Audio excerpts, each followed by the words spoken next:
Labas vakaras. Arba, vakaras. Tai labai malonu, kad jūsų tiek daug. Ir aišku, truputį ir baimė prieš jūs būti. Kaip vienas prezidentas Amerikos pasakė, pati didžiausia baimė žmogui tai bijoti baimės. Tas gali atsitikti.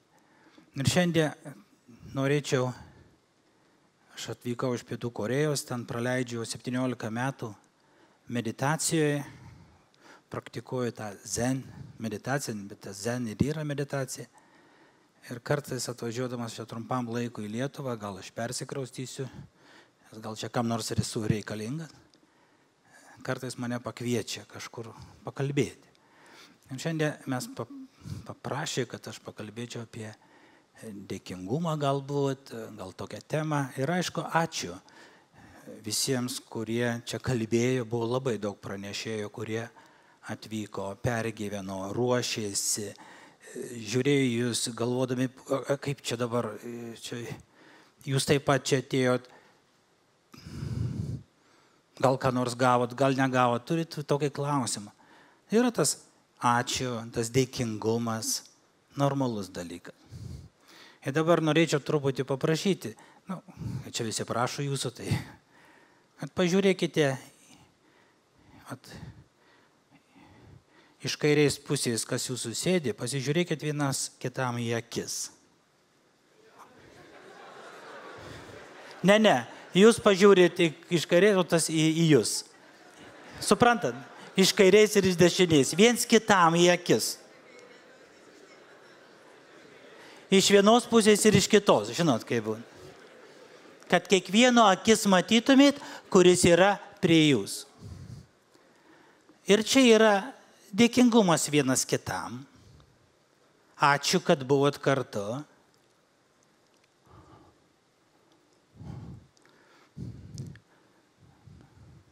Bet kaip žiūri aklieji, jie nemato.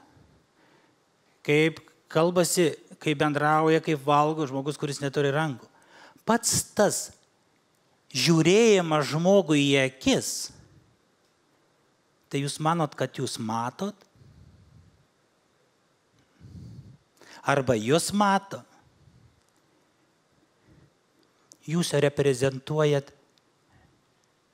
absoliutą, Budą, Dievą. Būtent tuo žiūrėjimu.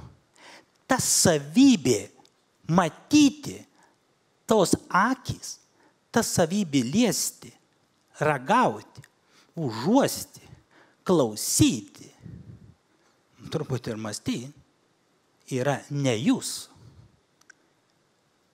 Nė vienas žmogus nesukūrė žmogaus. Iš kur gavusi tokia galinga? Kur ten tiems kompiuteriams, kiek mes turim savy? Vien tik tai ta ląstelė turi informaciją, lygi kur atsirado visatos.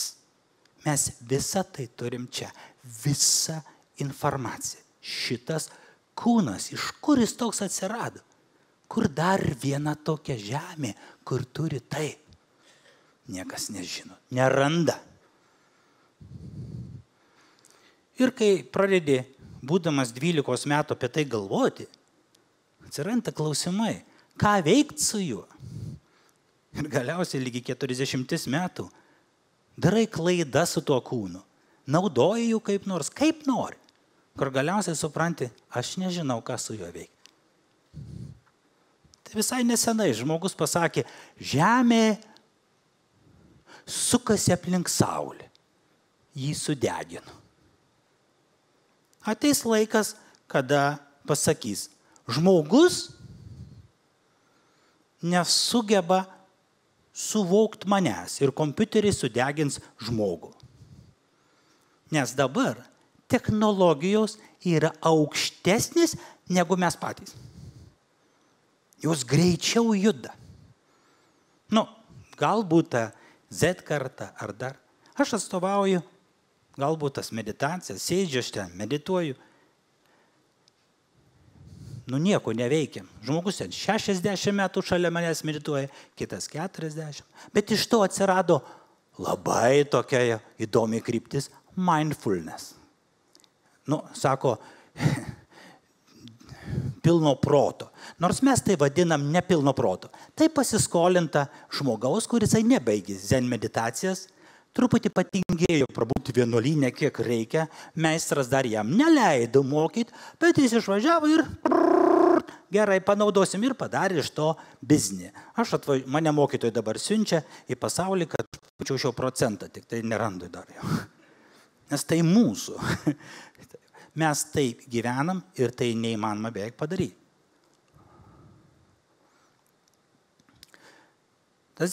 Dabar jinai tapo populiari labai, ta meditacija. Iš jos galima gauti kažkokią vertę. Paskaitas skaitom, ten mano draugas Hongaksenis baigė Harvardą, tapo vienuoliu, nuvažiavo į, atrodo, kažkokį Google ar ten Facebooką, visas tas rinkas, kurios dabar čia labai įdomios. Bet tai čia tik tai tarpiniai dalykai. Jie niekur beveik ir neveda, kaip patį žmogų, galbūt į susinaikinimą, greitesnį tokį. Ir jis kalbėjo, paskaitas skaitė, kaip būti sąmoningam, kaip suvokti save. Bet to žmogaus neišlaisvina tos. Netgi tie meistrai, kurie 2500 metų, jeigu skaityti, mes gaunam tą informaciją, ką jie kalbėjo, raštuose, perdavimai, nes pas mus mokytojas yra nuo Budos lygi mūsų laikų 79. Ten negalima susigalvojus kažką mokyti, tu turi gauti perdavimą. Labai sunku susirasti dabar jau vis mažiau ir mažiau. Tu turi susirasti tą, žinot, Kristus perdavė Petrui, Petras perdavė mūsų arkivyskupui. Ir jisai turi tiesioginį perdavimą, nebaigęs Vatikaną, ne universitetos, o širdies į širdį. Susirasti tokį mokytoją labai yra sunku. Ir kada tu girdi iš jo tą mokymą, visas pasaulis kinta. Momentas nuo momento. Nėra praeities, nėra ateities, nėra dabarties, nes jau praėjo. Kai tu suvoki šitą kintamumą, kad nieko negaliu užfiksuoti, nes jau praėjo, nei savęs, nei savo santykių, nei savo kūno, nei savo minčių. Kada tu suvoki, tu paleidi momentas nuo momento, net nelaikydamas nieko. Tuomet tu esi tiesoje. Ir vienas žmogus, rinkdamas žabus, mamai į namus nešdamas, išgirdo čia iš Deimantiniai sutros, mes visi žinom, tik tai labai sunku tai padaryti, dėl to mes ir medituojame. Jis išgirdo tai ir pasiekė prašviesiai. Anksčiau dar 900 metų atgal, mūsų mokytojas vienas, zenmeistras Juan iš Kinijos, pasakė, 900 metų. Lyderiui būtinos savybės – žmogiškumas, aiškumas ir drąsa.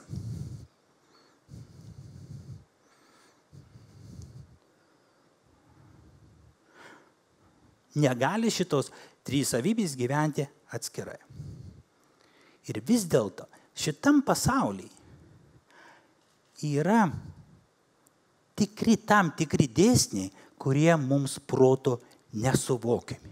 Mes negalim atpažinti ir pas mūsų keliamą depresiją ir dar panašiai. Negalim atpažinti, kas bus toliau. Aš nuvažiavau New Jersey. Dabar šiandien technologijos tokia paskaita. Ir ten netoli New Jersey, tarp New Yorko, buvo tokia psichoterapeutų, psichologų, tokia klinika ir mane pakvietė pažiūrėti, kaip aš medituoju. Prijungė kompiuterio programą $300. Prijungė mane ten visai tos laidus, sujungė ir aš ekrane mačiau. Mano girdimumo mąstymas, mano lietimo mąstymas ir mano akių mąstymas, sukeliantis per tuos 3. Ir aš žiūrėdavau į ekraną ir turi būti tik. Akys labai aiškus, lietimo nėra, girdžiu kalbą. kreivė juda, tos dvi tiesiai. Tada aš jau įjungiau mantrą, ir ta mano girdimumas vėl tapo kreivė. Tu pats matai, kaip mažėja ir vienas.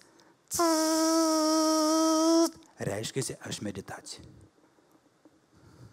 Viskas labai paprasta. $300 ta proga, ta programa.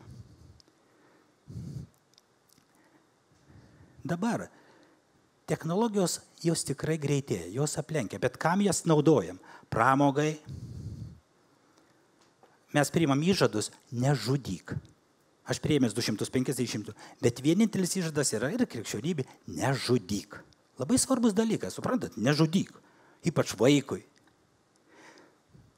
Tai Korėjoje, kaip aš duodu įžadus, mokykloje Korėjos, ar jie ateina į mano šventyklą, 17 metų, 15 metų vaikai, sakau, nežudyk. Sako, kaip? Sako, aš jau 5 šiandien žudžiau. Kompiuteriai. Žudimas. Netgi šiandien. Vilniaus mieste eini, žmonės iššoka, tai yra čia. Sekančią dieną žmogus susimaišys, kur virtualu, kur realu. Nes kai tu šauni, tas pojūtis, jeigu šovai, net paprasta, kulkutį legia ir kažką sužeidžia. Ir jis krenta. Atstumas gali būti didelis. Tu tikrai nejauti to skausmo. Ta, ką jisai jaučia. Taip pat ir kompiuterį. Atrodė, kad žaidimas. Dauguma žmonių taip ir daro kartais. Ateina mokyklą, atsineša ir jisai žaidžia žaidimą su tikru ginklu. Nuo čia prasideda. Nes visos tos technologijos, jos naudojamos ne vien tik tai, kad atras žmogų. Jos yra valdomų, pajungti valdymų. Dėl to, kaip atpažinti, kaip žiūrėti, ateis tokios galbūt programos, kada žmogaus dvasinis lygis, jo šitas buvimas, aiškumas bus švarus ir skaidrus. Žmogaus gyvenimas yra labai aiškus. Mes ateinam tuščiom rankom ir išeinam tuščiom rankom. Mirtis, gimimas, tai kaip debesis pasirodanti. Ateina ir išnyksta. Manęs čia nebus, Kauno ąžuolyne, ąžuolai gedulo nenešios. Nesu aš čia svarbiausias. Net stirnos ateinančios į mano sodybą miške, jos jaučiasi didesni gyventojai negu aš. Nes žmogus žemėje tik pridirbo, o nieko gero. Sau. Ar pajėgus žmogus dabar turėti technologijas? Ar pajėgus jis dabar būtų atsakingas prieš kažką tai, turėdamas pavydą, pyktį, egoizmą, kurio nevaldo meilė, užuojauta, gailestis, nes tai kažkur jie tenai. Ateis tada galbūt tos technologijos, kada 2, 3 klasiai žmogus bus privaloma pagal tas programas pasiekti prašviesėjimą takame. Tuomet aiškiai suvokti situaciją ir puikiai žinos, nes tik užmiršęs save, tu įmatai kito akis. Tuomet tu suvoki tą kitą, kuris prieš tave. O tiek gali apie kitą pasakyti. O jeigu nėra kam pasakyti, tik akys. Tuomet tu suvoki tokį žmogų, toks, koks jis yra tame momente. Tik tuomet įmanomas bendravimas. Ne iš jėgos, ne iš valdovo, ne iš to. Net mūsų meistras pasakė, mūsų jau dabartinis, geriausias vadovas, kai niekas jo nejaučia. Antras, neblogas vadovas, kuris myli. Trečias, vadovas, kurio bijo, gali būti. Pats blogiausias vadovas, kurio nekenčia. Viskas tai nuo mūsų priklauso. Priklauso, kaip mes esam laisvi nuo savo prisirišimų. Kaip mes sugebėm momentas nuo momento suvokti, kad viskas kinta ir nefiksuoti. Pavyzdžiui, dabar padarykim tokį pratimą. žiūrite mane. O dabar žiūrėkit taip. Žinot, kaip mokykloje sakydavo 5 klasėje. Kas pavogė trintuką? Nu, manęs nėra. Pratimas paprastas. Dėmesys čia. Bet liežuvis pakilo į viršų. Jis liečia dangų. Nu, kinetiškai. Gaumorė. Į viršų. Tik tai liežuvis paėmė į viršų, net čia pasijuto jo. Aš padariau žingsnį atgal. Nuo to, kokia problema dabar, ką mano mintis dabar, kur mane kas užvaldė, ko aš norėjau, kur mano mašina pastatyta, ar aš turiu benzinų, ar aš suspėsiu.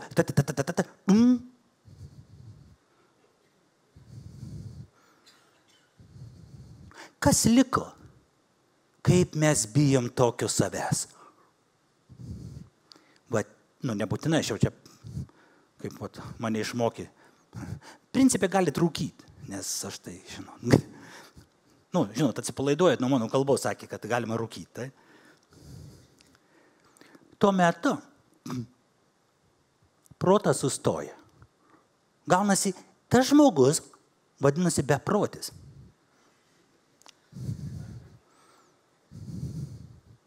Ir kas, mes bijom šito. Meditacijai mes, niekas mūsų nemato. Bet mes taip sėdim. Kitaip tu būsi priklausomas nuo minčių, tai yra technika.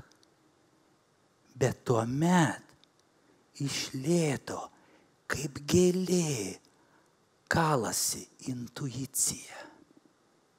Kalasi ta visa informacija, kur jinai buvo užslėpta, tu net nežinojai, kad tu ją turi. 50 000 inžinierių niekados gyvenime nesukurs va tokio kompiuteriuko, kuris prilygtų čia tam. Niekas. Mes tik tai galvojam, dėl to, kad mes net pažinom, kaip čia kompiuterį užvaldys. Niekados. Dirbkim su savim, mes atrasim tą didžiausią. Jūs ir patys puikiai žinot, kaip jūs pradėjot ir kokie dabar jūs esat. Ir kartais ir medituojat. Tuomet išlaisvina tą intuiciją, tuomet automatiškai ateina tam tikri sprendimai, ateina tam tikri suvokimai, kurie ateina iš tavo žmogiškosios, žmogiškumas, žmogiškokos prigimties. Pabandykim. Eina 2 vienuoliai mišku. Priėjo upę, upė gan didelė, 500 metrų. Vyresnis vienuolis ir jaunesnis. Žiūri, graži mergina. Bando eit per tą upę, bet jinai srauni, negili, bet kalnų upė. Vienuolis paėmė ją. Vyresnis vienuolis ir neša per upę. Truputį paslydo, truputį taip apsikabino, paspaudė, pajuto. Jinai irgi prisispaudė. Ėjimas dviese per upę tapo vienu kūnu. Alsavimu vienu. Nu, vienuoliai laikosi celibato. Pirmą kartą gali jisai pakėlti tą mūtą. Nu, gražu pažiūrėti. Nu, jinai jauna. Nu, jaučiasi už... Ir dar, truputį dar ranką nuleido, nes, nu, patogiau laikyti už tos vietos, ten, kur stambesnė. Ir taip slystelėjo, dar net taip, su nagais. Dar labiau apsikabino, jinai jį ten, neaišku jau, ar dėl baimės, ar šiaip sau, kad paspaudė tą vietą. Nu, supratot, perėjo, paleido ir nuėjo. Jaunas vienuolis išprakaitavo, nors ne aš vyresnis, nes jis tai matė, kaip aš dabar pasakoju, truputį daugiau. Praėjus keliu, po 1:22 minučių, meistre, kodėl tu tą moterį nešei? Vienuolių negalima liesti. Meistras sako, aš jau senai ją paleidau. Tu, sako, ją neši.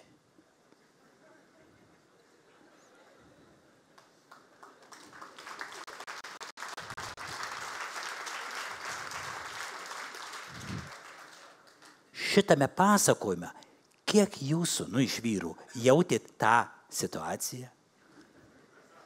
Bet aš jas senai paleidau, aš net jos nenešiau, aš tik pasakojau. Niekas negali valdyti savo minčių. Jos ateina ir išeina. Bet mes galim arba, kaip aktorius sakė, būt atstume nuo to, kas su mumis vyksta. Atstume nuo to. Ir niekados tu nežinai, kaip tu gali būti šeimininkas šeimos, savo biznio, savo rytojos. Niekas šito nežino. Aišku, galima tuo naudotis. Pavyzdžiui, Amerikos prezidentas, kai jisai buvo milijardierius, tai yra, kada jisai buvo vadovas, lyderis, nieks jo pasaulyje nekritikavo. Nei darbuotojai gal, bet visi, čia jis milijardierius. Įsivaizduojate, tai žmogus padaręs biznį, baigęs aukštasias, gal 2, gal dar kažką išmokęs, tai jisai pasistatė tą dangų rėžantį, tą yra pastatą, tokį namą New York'e. Žmogus pasiekė daug. Ir dabar vieną dieną tapo prezidentu ir kaip komediantas. Kodėl tai vyksta? Nežinom.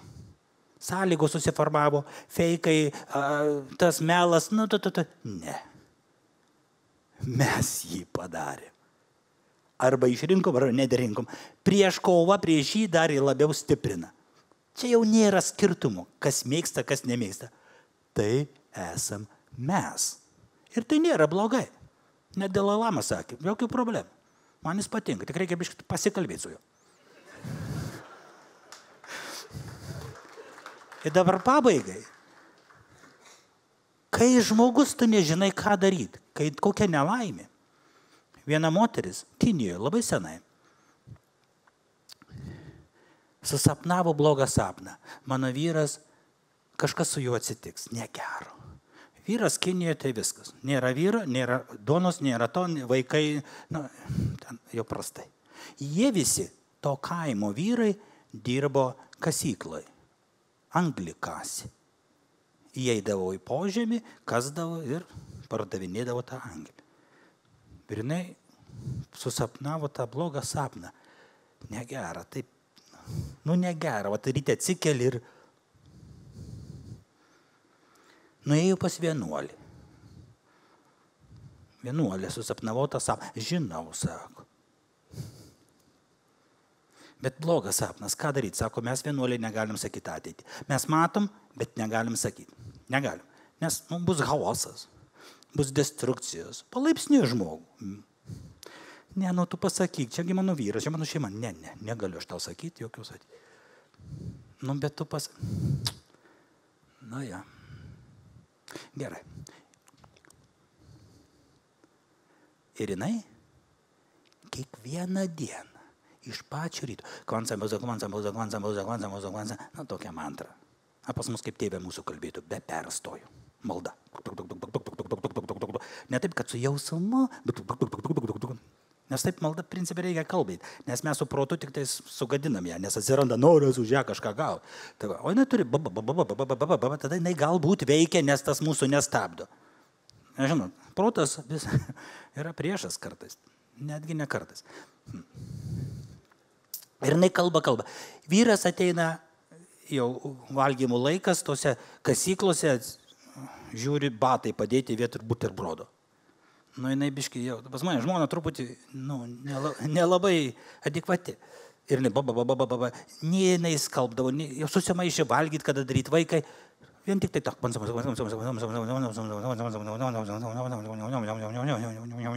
Kai aš kalbu tą mantrą, dariau tą praktiką, tikrai, ten nėra manęs, ten yra tik tai tą mantrą, tu negali. Ar tau bloga, ar tau gera, ar tau valganas, ar tu nealkanas, ar tu piktas. Mums reikia daryti 30 dienų, taip, bet mes taip garsiai jos darom. Miškuose, kad nieks nematytų tavęs, nes ten jau negerai, kai pamato kas nors. Tai ne visiems ir duodama, nes ten gali taip truputį būti išvežtas kažkur. Dėl to aš ir esu tose vietose, kur aš mokausi tam, kad atvažiuoti į Lietuvą kažką paskui padėti. Tam, kad ten originalus mokymasis, kol kas dar nesugedęs. Tai ten prižiūri tave, tai nėra ko bijau.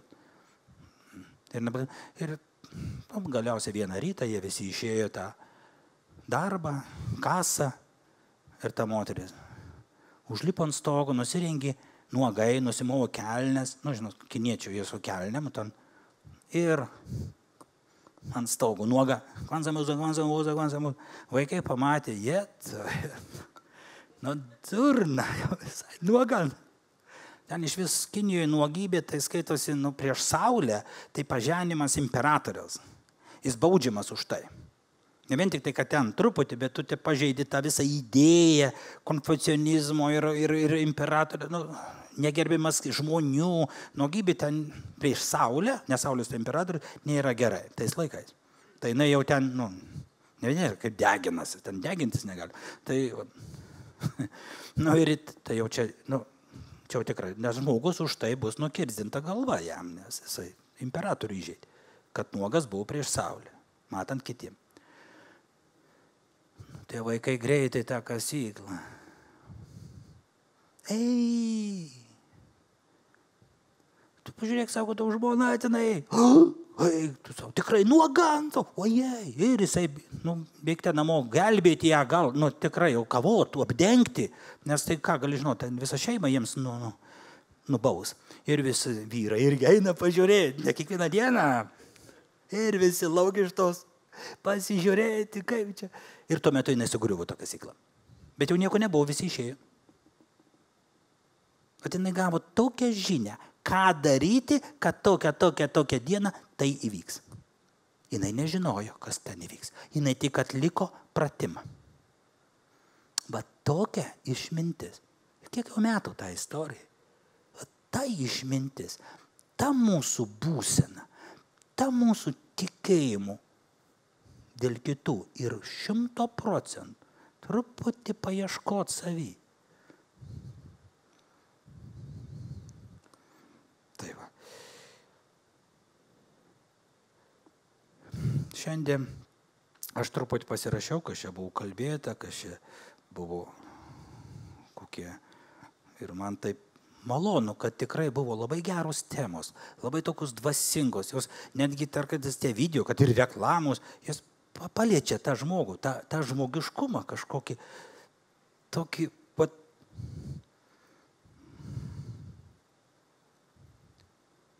Bet būtina kuo greičiau stengtis suvokti save, išanalizuoti per kažkokias technikas, per kažkokias praktikas. Nes mes labai nemėgdavom, kai meistras sakydavo, pasaulyje per trumpą laiką, per 100 metų, 2, 3 padaugėjo gyventojų. 7 milijardai. Ir dauguma iš jų neturi žmogiško pavidalo. Skirtumas didžiulis. Mes kalbam apie maksimas, apie technologijas, apie virtualius akinius. Kokie ten akiniai, baisu žiūrėti. Jeigu bus implantai, tik tai mygtuką paspaudė, ir pasai persijungia, ir tu kalbėsi su žmogum, o čia bendrauji. Tai čia iš vis, nes man dabar, aš kalbu su žmogum, matau nuotrauką, įsivaizduojat? Kalbu su žmogum, matau nuotrauką. Įsivaizduojat? Kalbuosi, va. Ir matau nuotrauką. Ar jūs irgi turite tokius įtaisus? Turite Facebookai ten ar Skype'ai? Paprasta. Tai dabar mano močiutė, kur ne prieš 30 metų išėjo šito pasaulio, parodykčiau jai dabar, tai numirtų atgal. Tik 30 metų. Mūsų akyse. Pirmas e-mailas, kurį aš atsidariau 2000-aisiais. Kurį turiu savo. Tai kas bus toliau? Taip greitai.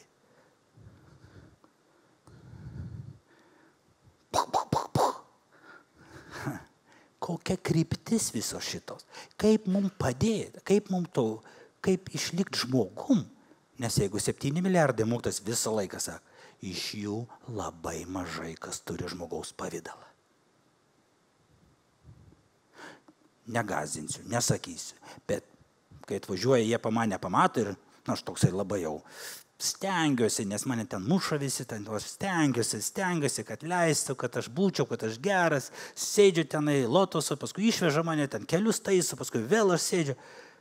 Ir jie tada atvažiuoja į Lietuvą ir sako, Jums ženšenių reikia? Taip sakau, ženšenių čia būtų gerai žmonėms. Nu, taip, ką atvežti? Nereikia jums ženšenių. Pienės turit. Paprasčiausia pienė. Pats pamatė, dabar jau žinot, pienės, jos turi didžiulę savybę. Anksčiau tai, bet va, tas pirmą kartą į Lietuvą atvažiavęs, pasižiūrėjo, pavosti, ištraukė. Turit. O ten žvaikutės kur? Lapkričio 1, mirusių pagerbimų. A, jūs irgi gerbėt protėvius savo, mirusius. Jie nelabai žino, kad taip. Tai yra ta jėga ir, jisai sako, kad čia kiti ten meistrai, kad man dažnai, gyrė galbūt, kad Europą Lietuva išgelbės.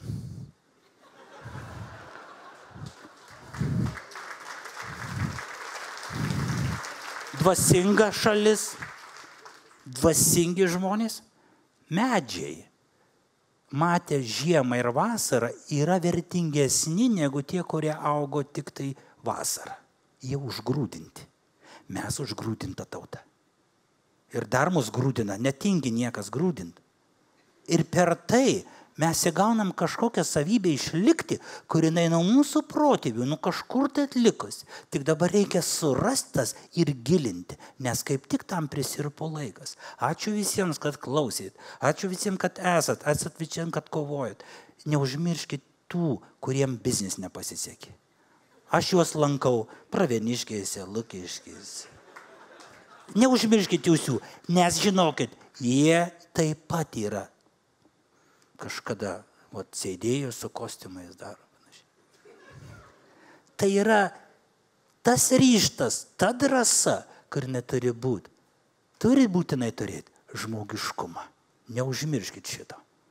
Nieko nenorėjau daugiau pasakyti. Tai va. Ačiū jums visiems už dėmesį.